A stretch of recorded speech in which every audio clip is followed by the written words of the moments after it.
Depuis le début de Geek Nation, mes invités vous ont montré leur passion. Mais aujourd'hui, mon invité va plus vous l'illustrer.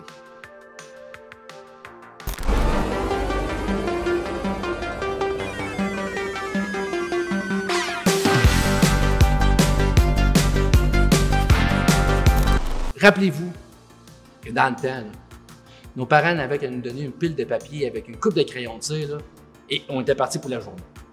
De là, on créait toutes sortes de mondes imaginaires et de personnages tout aussi bizarres. Écoute, ça fonctionnait tellement bien que même les cantines du coin ont volé l'idée de nos parents pour nous tenir tranquilles. Ah, it's cute! Le 2-3 crayons, là, fais-nous des beaux dessins. Fait que, on disait le pâté chinois spécial Nicole. Mais pour certains, ça s'est pas arrêté là. Ils ont troqué les crayons de cire de Nicole pour du fusain, de l'aquarelle ou même un simple crayon de bois. Mais bon, ça va vous tenir tranquille. Moi-même, j'ai fait partie de cette gang-là à l'adolescence, inspiré par les héros de mes comic books ainsi qu'aux précieux conseils qu'on retrouvait dans le Wizard de chaque mois. Je m'enfermais dans mon sol pendant des heures à recréer ce que mon imaginaire me dictait. L'un de mes dessins, justement. J'aimerais ça vous dire que c'était mes 3 blondes, là, mais non, c'était juste mon imagination. Bref, mon avenir en dessin s'est pas mal arrêté là, mais pas pour mon ami Denis Hott, d'illustration Hot 13. Lui, il en a fait son métier. En plus, il se spécialise dans l'univers geek et ses créations sont à couper le souffle. En rendre jaloux Tom McFarlane et Jim Lee. Je vous laisse découvrir un superbe talent, responsable de l'affiche officielle de Geek Nation saison 2. La belle ouvrage, ouais. Il fait des pâtés chinois.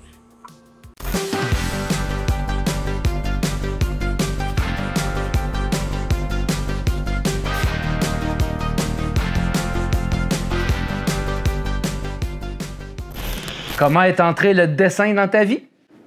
Ça n'a jamais sorti. Ça n'a jamais sorti de ma vie. Comme tous les enfants, tu dessines. Mais ça ne m'a jamais quitté, là, que ce soit primaire, secondaire. Je dessinais sur les bureaux. Je collais les bureaux qui étaient vacants à côté de moi pour avoir des plus grandes fresques. Je me commandais des t-shirts de sport, football blanc pour dessiner des covers de bandes dessinées dessus au marqueur, au Sharpie. Après ça, c'est devenu les études là-dedans qui ont emboîté le pas à une vie professionnelle là-dedans. Là. Est-ce difficile pour toi de choisir cette voie-là, vu que les voies artistiques, c'est précaire? Oui, il y a plus d'ouverture avec toutes les compagnies de jeux vidéo. Ce qu'on n'avait pas dans les années 90, je te dirais, quand j'avais l'âge de me choisir une carrière. Moi, mes parents m'ont toujours appuyé 100 000 à l'heure dans ce que je faisais. Si tu veux faire de la BD, on va faire de la BD. Tabac dessin, tu veux bon, la moitié du sol, on te fait la moitié du sol, vas-y. J'ai failli rentrer dans la police, j'ai failli être policier. Oui, j'allais faire mes tests d'admission à la GRC, ça a bien été, sauf quand ils m'ont dit que tu passé à peu près 5-10 ans dans l'Ouest canadien, ben non, j'irai pas là. Le crime ne paiera pas. Même l'armée, ça a été une option à un moment donné. J'aime ça, vivre des choses, j'aime des rushs d'adrénaline, des affaires de même. Non, le dessin, c'était comme naturel. Puis je pensais que j'aimais ça parce que j'étais paresseux dans la vie. Je disais, ah non, je suis pas vaillant, je suis paresseux. C'est facile de dessiner, fait que je me valorisais pas là-dedans. Fait que ça abritait un bout avant que je prenne une décision, dire OK, je l'assume, je fais ça. Et puis ouais, on l'entend souvent, c'est rien qu'un dessin. Tu peux me faire ça vite, c'est rien qu'un dessin. Ouais. Il y a les compétences qui vont avec pour faire ça vite, là, puis le faire comme il faut. Est-ce que les gens communiquent avec toi pour des commandes spéciales? Oui. Avant, j'en prenais tant que je pouvais. Tant que je pouvais respirer, j'en prenais. Là, je l'ai allégé un peu là, avec d'autres trucs que j'ai à faire. Mais oui, j'en prends toujours. Que ce soit par ma boutique en ligne, qui a un formulaire dans le bas de la page que tu peux remplir. Les tarifs sont là. Puis tu peux m'envoyer un courriel de toute façon pour discuter.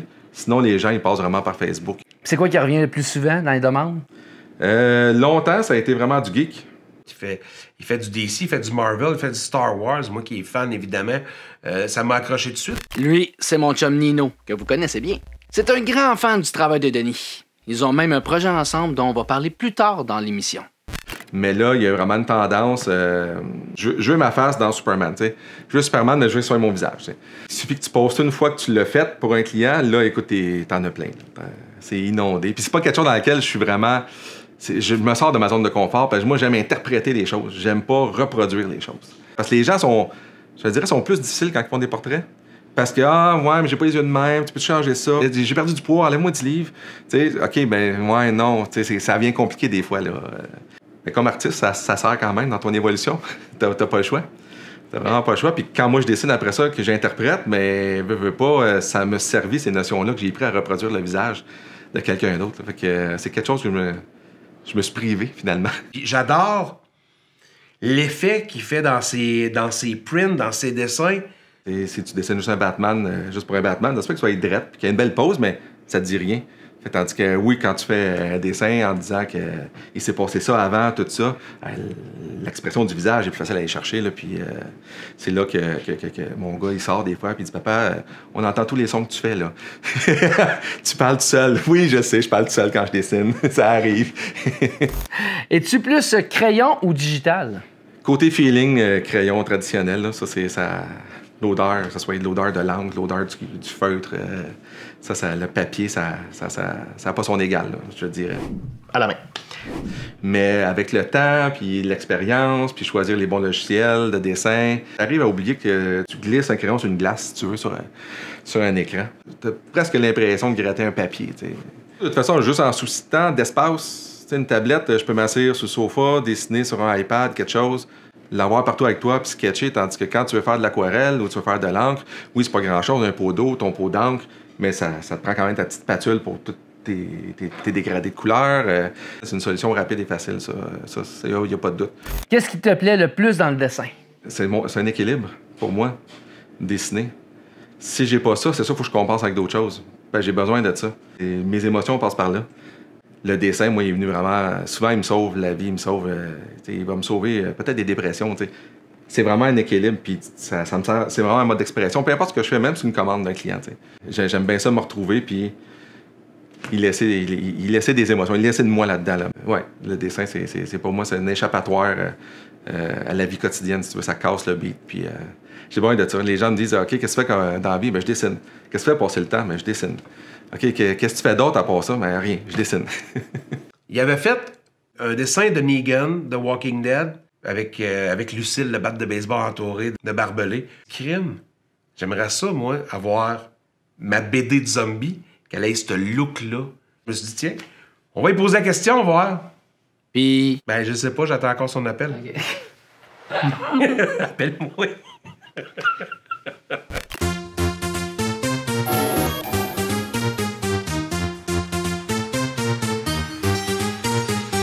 Pour ton Geek Tour, mon Steve, je sais que j'ai des objets de collection, mais je n'ai pas tant que ça. Mais par exemple, ce que je peux faire pour toi, c'est qu'on peut regarder comment j'ai créé ton affiche de Geek Nation 2 pour la 2e saison. T'en penses? Ah ouais, bien! All right. Et voilà avec quoi j'ai commencé. Grosso modo, j'ai placé le petit layout que je t'ai envoyé. Idéalement, tu commences toujours par ton background après ça pour la coloration. Tu vois l'ensemble, on voit des belles taches brunes qui servent à rien pour toi pour l'instant, tu comprends pas ce que c'est, mais ça va servir à définir l'ombrage en toute la voiture tantôt. Là. Il y a toujours un moment donné, de toute façon, où le dessin a de l'air de rien. Après ça, il y a l'histoire de la coloration par-dessus. Ta petite veste beige, le pantalon bleu, la DeLorean qui est grise, le bouclier avec ses couleurs bleu, blanc, rouge. Là. Il me fait une belle sauvegarde automatique. C'est appréciable parce que si ça plante, je peux aller dans Clip Studio. Puis il va avoir gardé tout ce que j'ai fait, même si je n'ai pas sauvegardé, moi, dans mon ordinateur quelque part. J'aurais pas perdu mon travail. C'est appréciable, mais c'est ça que ça donne. Des fois, tu es dans un élan artistique incroyable, des coups de crayon de feu, puis pouf, tu te fais couper ça par d'en face de même. Ça peut être frustrant. J'ai géré tous les calques après ça pour tout ce qui est ombrage, lumière. On parle le jet de G.I. Joe là, qui est là. Bref, dans un instant, il va s'illuminer avec tous les ombrages, les lumières. Ça va pas bien, mon affaire. C'est là-dedans qu'on rajoute les calques, justement, avec les ombrages, les lumières, le début des effets spéciaux. Faut pas qu'il y ait l'air collé là, si tu veux. Fait qu'on fait la même chose avec tous les personnages. On a Optimus Prime en arrière. J'essaie de commencer toujours vers l'arrière, m'en aller par en avant. Là. On a ton Chopper, au fond. Les Stormtroopers viennent d'apparaître. On a la DeLorean qui va s'éclairer tranquillement. Et toi, les ombrages, les lumières, tout ça pour que ça fasse le plus homogène possible. Ça vient donner un éclairage pour les flammes, puis un éclairage, si tu veux, l'effet de lumière, si on veut, sur la DeLorean. Effets spéciaux reliés à la DeLorean, qui va être en arrière là. Puis après ça, les effets spéciaux, on s'entend, c'est un effet de lumière. Là. Ensuite, on a le reste qui va s'ajouter. Tous les petits détails que, pas tout à fait perceptibles, c'est des petits détails vraiment comme dans l'Optimus Prime qu'on a eu, comme dans les effets de lumière, les lumières que sur son top. Les petits effets de lumière ici comme dans la porte. J'ai mis des effets dans les mags à l'intérieur là. C'est un paquet de petits détails que tu ajoutes au fur et à mesure. Puis des fois, c'est tout est planifié. Tu essaies de planifier en gros, mais souvent, l'inspiration va suivre. Et puis là, tu vas rajouter des détails justement comme une petite lumière là, un petit détail d'un envolé de poussière. Plus de luminosité pour les flammes. Il y a une partie, comme je te dirais, qui va au feeling aussi, puis à l'improvisation, si tu veux. C'était pas mal fini quand tu es rentré tantôt. J'étais bien content. Là, tout ce qui me reste à faire, c'est rajouter ton titre. Il me restait des éléments incorporés comme Kaya Boutique, que tu as parlé, puis après ça, le Space Trash Show. Est-ce que tu semblais d'accord à ce que dans l'arrière-plan en arrière, on fasse comme la boutique Kaya? Carton publicitaire, tu sais, des petits 4x6 qui volent au vent, maganer, parce que la DeLorean vient d'arriver, tu sais, dans un élan, puis ça a déplacé tout ça, qui tourbillonne. D'après moi, c'est là que je vais placer tout ce qui est publicité, là, par rapport, on pourrait en rajouter de Kaya, puis on pourrait mettre aussi le Space Trash Show là-dedans. Je pense même que je vais mettre ma carte d'affaires au passage. J'aime pas dessiner des voitures, ça c'est clair. Mais le défi technique était pas de placer la voiture avec un sens de rue, un trottoir, un devant de vitrine, puis tout ça. Fait on a gardé ça simple. De toute façon, j'ai respecté le concept qu'on avait discuté ensemble. Mais moi, ce qui me satisfait de l'illustration quand je le remets au client, c'est que je le regarde et je suis content de la compo, je suis content de ce que j'ai amené dedans. C'est ça. Ça fait un peu le tour, je pense, d'illustration.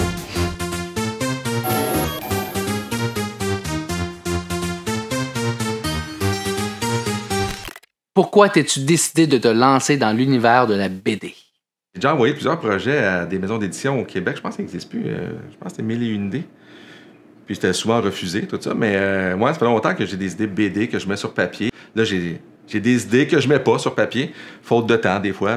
Fait que, puis là, évidemment, avec Nino. Bon, Nino devait être content que tu le rappelles pour votre projet de BD. Justement, comment ça a commencé tout ça? On s'est rencontrés plusieurs fois, évidemment, avec le Shawicon. Le Shawicon, c'est sa deuxième édition. Puis j'ai parlé de Rapace, j'ai envoyé la web-série. Il m'a montré ses vidéos Rapace qu'il y avait sur YouTube. Fait que, c'est intéressant, c'est cool. Des fois, c'était hardcore un peu, là. Mais c'était vraiment intéressant. Ouais, en fait, faut que je vous explique. C'est que la BD, elle provient d'une série web produite par Nino il y a une couple d'années. Ouais, c'est moins ça. J'ai joué dedans. Ça serait cool, tous les petits détails, les zombies à dessiner, tout ça. Puis là, il me regarde. Mais t'as-tu déjà fait ça de la BD ou ça t'intéresserait-tu? Je dis, ben, on peut en parler. Ça a commencé comme ça, puis là, évidemment, là, on est de plus en plus avancé. Ça s'en vient bien, notre affaire. Fait que, ouais, c'est pas mal Nino qui m'a donné le coup de pied en derrière avec son projet de retourner dans l'univers de la BD. Pourquoi ne pas avoir continué en web-série? On voulait continuer, mais évidemment, c'est compliqué. Les acteurs, veut pas, ça devient compliqué à voir tout le monde. Souvent, tu vas demander d'avoir 25 personnes, puis tu vas avoir 8-10 personnes qui vont se présenter. Ce qui est arrivant, puis on a décidé de mettre le projet de côté. On pourrait continuer, peut-être en BD. Au début, je pense qu'on faisait une suite dans ce qu'elle a déjà fait sur YouTube. Là, il va faire comme une histoire en dehors de ça. Finalement, j'ai repris le projet, puis je me suis dit, tiens, je vais vraiment repartir l'histoire, on revient en arrière. On reprend les mêmes personnages, la plupart des mêmes personnages, mais on développe un nouveau produit.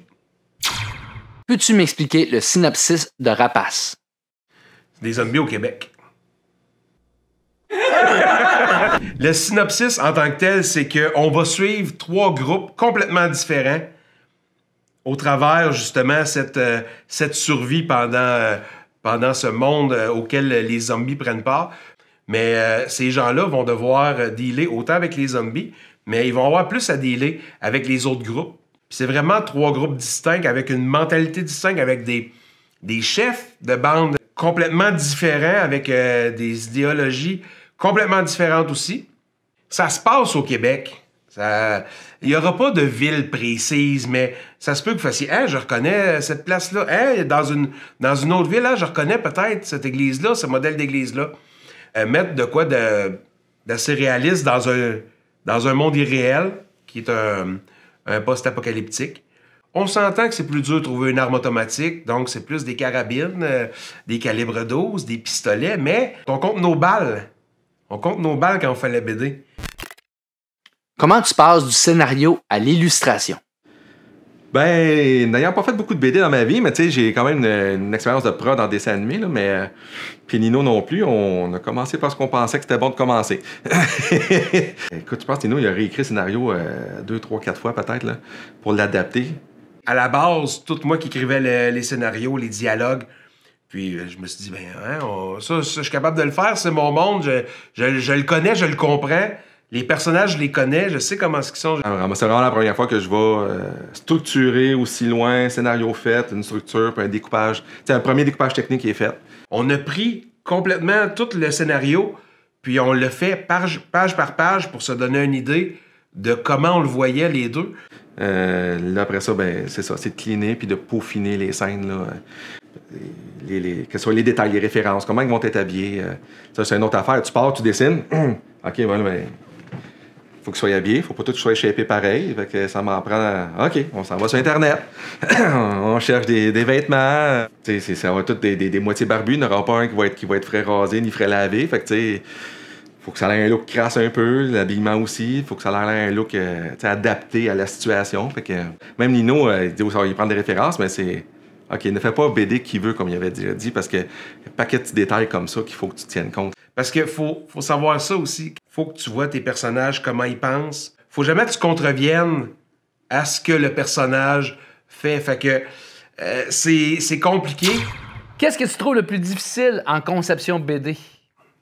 Denis. Faire une belle illustration, là, c'est facile. Mais faire une belle case, peu importe la description du scénario, parce que des fois, ta description du scénario, il n'y a pas grand-chose qui se passe, mais faire un beau plan, soit beau même s'il ne se passe rien, pour moi, c'est ça que je trouve difficile. Moi, j'aimerais ça que tu regardes ma page puis c'est une belle page. Même si le contenu est de la bouette, je veux dire, au moins, c'est une belle page. C'est le temps. Ce qui est dur, c'est le temps. C'est carrément ça. On se fait quand même beaucoup de rendez-vous. Je te dirais, puis pendant le COVID, c'était à chaque semaine, puis des fois plus qu'une fois par semaine. Moi, je connais ma web-série, je connais mes personnages. Faut qu'ils transposent un peu mon cerveau avec sa touche à lui, avec ses dessins à lui, dans des cases.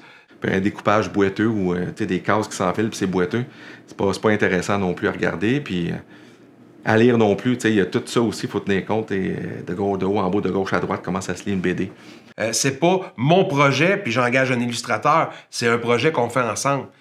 Quand tu tournes la page, ça prend comme pas un punch, là, mais faut que le lecteur dise faut que je tourne la page pour la suite de l'histoire. Est-ce important pour toi que les personnages dans la BD ressemblent aux acteurs qui ont participé à la web-série? Nino me l'a demandé, ça fait longtemps, ça fait même 2-3, depuis que je fais la BD, que j'ai dit je ferai pas de portrait, je fais pas de ressemblance. Mais on veut aller chercher une petite attention particulière pour que les gens qui ont participé, puis il y a des gros rôles qu'on avait, puis qu'on garde évidemment, eux autres vont se rapprocher quand même pas mal des personnes qui les ont jouées. Mais tu sais, force est d'admettre que là-dedans, le boss, c'est un chauve avec une barbe. Fait que tu sais, c'est sûr qu'il est chauve avec une barbe. Il y a une shape de bodybuilder quasiment, là. Et il y a des tatous à grandeur, tu sais. Fait que c'est sûr que tu vas le reconnaître, là. Même toi, je pense, t'apparais dedans, puis tu vas dans les premières scènes. Fait que tu sais, veux pas, oui. Même moi, côté référence, c'est plus facile d'avancer. Puis en même temps, c'est une manière de remercier ces personnes-là qui sont venues donner du temps, qui sont venues triper avec nous autres pour faire rapace. Ouais, tu sais, Nino, là-dessus, c'était l'argument, monsieur, ça va t'en faire moins à dessiner, à designer. Ouais, j'avoue, t'as un bon point, mais ça sera pas des portraits. Tu sais, ça va être vraiment la coupe de cheveux, la stature, les affaires de même. Leur dire un gros merci, puis dire les immortaliser, mettons, dans une BD, je pense que ça va être le fun, autant pour nous autres que pour eux autres. Qui est ton personnage préféré dans Rapace? Le boss. Ça, je l'aime beaucoup. Ah, taboire. Je commence à taillir, moi, tranquillement, pas vite, là, avec tes questions pointilleuses. Tu sais, je sais que ça sera pas toujours une bonne personne dans l'histoire, là. C'est facile pour moi de dessiner un gars qui est enragé puis qu'il y a des réactions un petit peu extrêmes là-dessus. Le boss, évidemment, que c'est un personnage que j'adore. La base de Rapace, c'est le boss. C'est lui, le personnage de Nadia. Il va avoir sa petite clique de 3-4 personnages, justement Nadia. Ça sera pas les mêmes expressions, là, tu sais, ça sera pas des expressions d'hommes virils, musclés qui défoncent le monde, tu sais. Les gens vont pogner de quoi, elle va être assez badass aussi. Puis évidemment, mon personnage, notre Allemand, Reinhardt, qui est complètement fou, qui parle en allemand, puis qu'on comprend rien, puis il n'y a pas de sous-titres. Vous irez faire du Google Translate!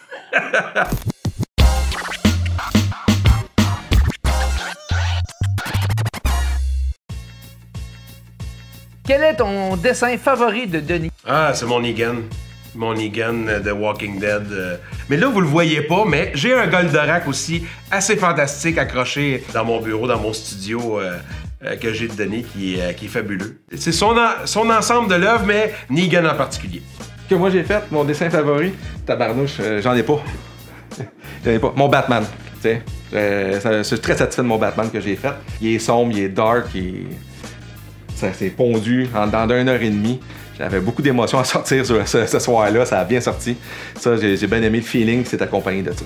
Selon toi, quelle est la meilleure BD que tu as jamais lue? La BD que Denis va faire.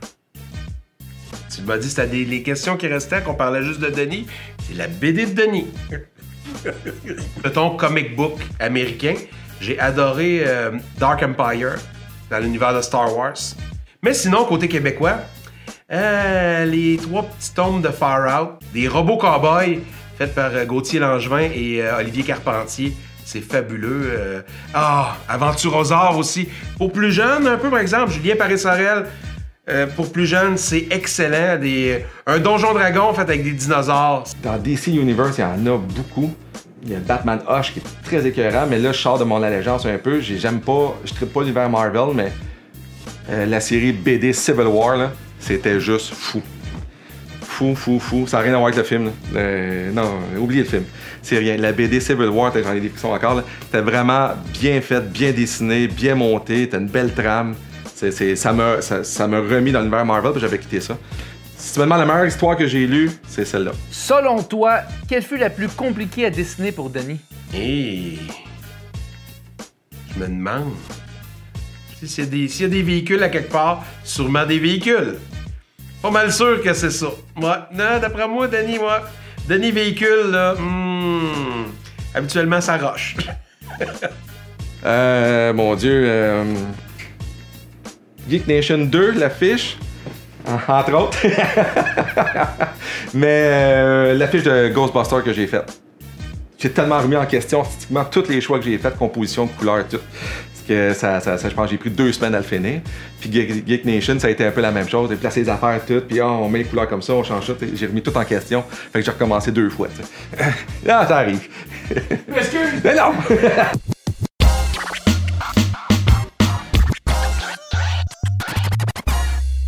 Où aimerais-tu voir ton projet de BD dans 10 ans? Dans 10 ans, ben écoute, j'espère qu'on aura une coupe de tomes de fête. Au moins les 3 premiers tomes d'établis. Puis qu'on vire avec ça. On établit déjà le fait que ça, c'est que le premier tome, puis avec l'arrivée du premier tome, le deuxième tome, ça va être de soi. Il faut que ça soit dans la tête des gens que ça finit pas là, tu sais. On veut le promouvoir ici en premier. On aimerait la faire voyager aussi, d'où le but de la mettre en anglais aussi, d'essayer peut-être d'entrer à quelque part aux États-Unis.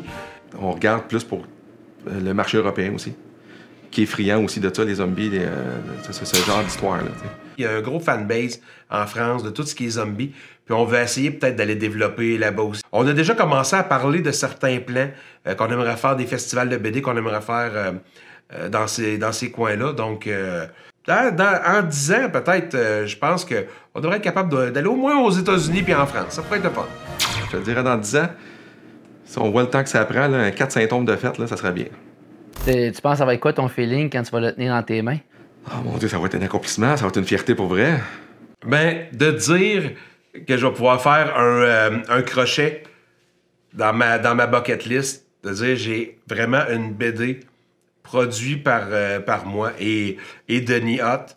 Comme j'ai dit à Nino, peu importe que ça a un succès incroyable ou local, c'est pas grave, il y a un accomplissement technique là-dedans, t'as fait quelque chose, là.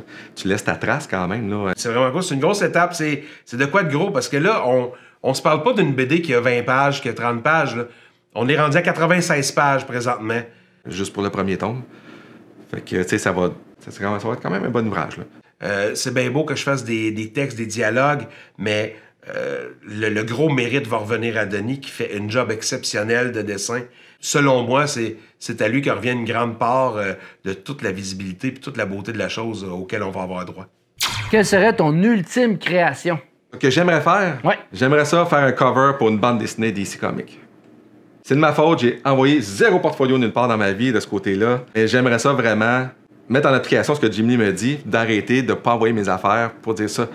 Ça y est pas sa coche encore, je vais en envoyer. T'sais. Non, envoie ton portfolio, tu vas avoir des critiques dans le pire ou tu n'auras rien, tu vas avoir un nom, c'est tout, c'est pas grave. Là. Un cover. T'sais. Batman. Hein? Je pitch à l'univers, là. À moins qu'après ça, tu t'en feras plus jamais, Denis. Tu as perdu l'usage de ta main, c'est pas grave, j'ai fait un cover pour Batman. Je serais content. Penses-tu faire du dessin encore longtemps? Le plus longtemps possible. J'avais 35 ans, puis je disais, où je travaillais avant, à 45 ans, je vais prendre ma retraite, puis je vais dessiner soir au matin. Ça va être ça ma job. J'ai dit, je m'en fous de faire 25 000 par année ou 20 000 par année au départ avec ça, mais c'est mon projet de retraite. T'sais. La pandémie est arrivée, j'ai eu 45 ans et c'est ça qui s'est passé. C'est sûr que ça a été plate, là, ça a siphonné bien des économies et des affaires de même, mais juste côté-là, dire, ben comme j'ai pitché ça dans l'univers, c'est arrivé sous cette forme-là, je vais le prendre. Ma blonde, quand j'ai soufflé mes chandelles de 45 ans, m'a dit, la vie t'a amené là, ça a pris une pandémie, mais regarde, t'es à la maison, tu dessines et tu fais pas beaucoup d'argent. En quelques mots, peux-tu me décrire ta passion pour le dessin? Wow! Vraiment? C'est vraiment ça que ça me fait comme feeling. T'as tellement pas l'impression de travailler des fois. C'est comme là, tu sais, ça m'a amené là. Ça m'a amené à faire une entrevue là. Ça m'a amené au Shawicon Live. Ça m'a amené... c'est comme, OK, mais c'est pas vrai que dessiner, tu peux pas rien faire avec ça dans la vie, là. C'est pas vrai que ça mène pas nulle part. C'est pas vrai que tu rencontres pas des gens intéressants puis le fun, tu sais. Pour moi, ça a été un accomplissement de ma personne, si tu veux. Tu sais, c'est pas encore accompli, c'est jamais fini, mais... c'était un bel épanouissement, ouais. Pour moi, c'est ça. Le premier univers que j'ai été touché plus dans Marvel, ça a été les X-Men. Puis à un moment donné, ils ont sorti des Hot Toys. Puis à un moment donné, je l'achetais. Là, j'ai pogné à piqûre, puis c'est ce que je fais aujourd'hui. Pourquoi Venom? Oh mon Dieu. Pas mal tout. Les comic books, les œuvres d'art, les figurines, les statues,